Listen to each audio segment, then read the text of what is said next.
What's up, Moyo Nation? What do you do when you face failure? We all will face failure.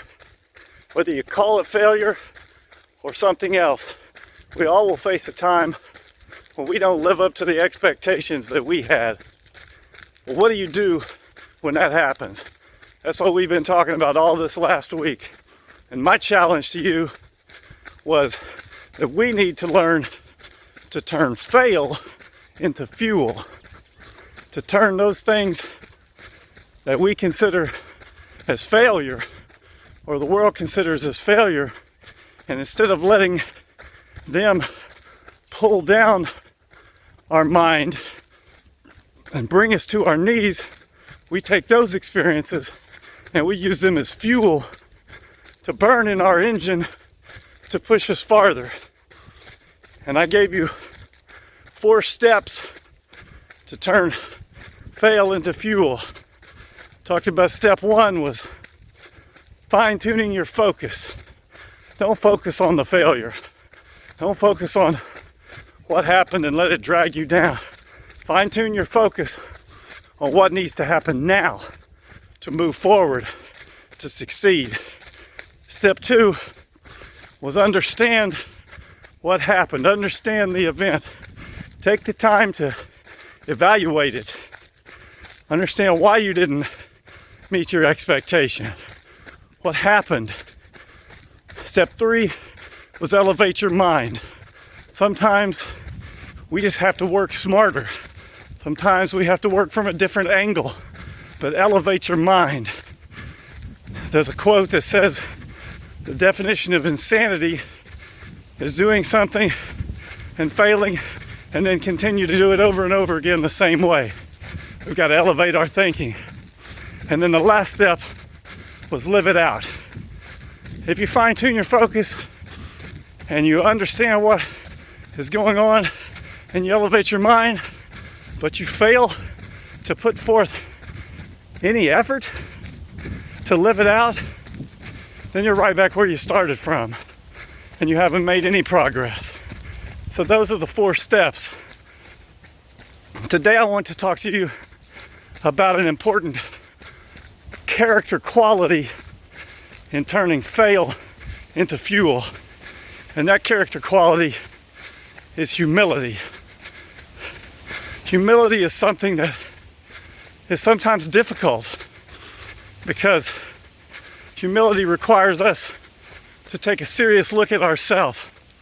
And most of the time, we tend to want to boost ourselves up and maybe make ourselves look better than what we even are. But humility is a key character trait in turning fail into fuel. In March of 2018, the Virginia men's basketball team did something that had never been done before.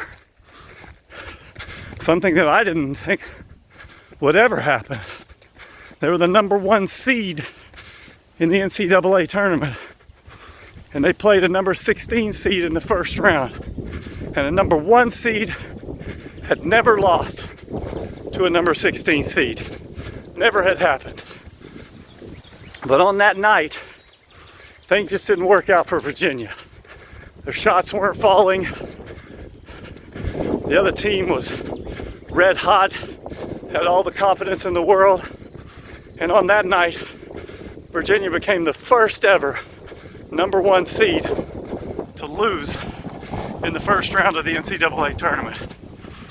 Now, how they responded could have been in a variety of ways.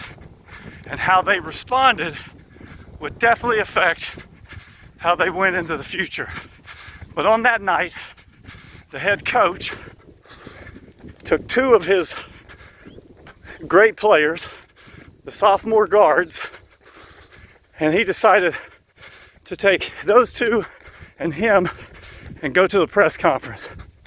Now, they could have come out there and made every type of excuse, blaming the referees, blaming the rim, blaming whatever, travel, but they chose not to do that. They came out And they sat in that press conference and answered every question. Truthfully, honestly, even if it was painful.